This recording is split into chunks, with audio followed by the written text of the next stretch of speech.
இயேசு சிலுவையில் மரித்த பிறகு அந்த 3 நாட்கள் எங்கே இருந்தார் என்று தெரியுமா? இது வெறும் மரணமல்ல, ஒரு மகா யுத்தம். அறிவியல் பூமியின் மையத்தை வெப்பம் எனலாம், ஆனால் வேதாகமம் அதை பூமியின் இருதயம் என்று அதிகாரத்தோடு சொல்கிறது.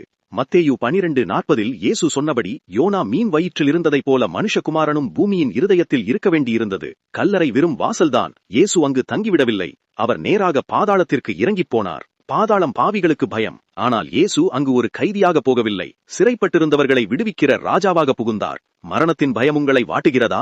அந்த மரணத்தின் இடப்பிடத்திற்கே போய் அதை நேருக்கு நேர் முறியடித்தவர் நம் இயேசு. இயேசுவின் வருகையால் பாதாளத்தின் கதவுகள் நடுங்கின.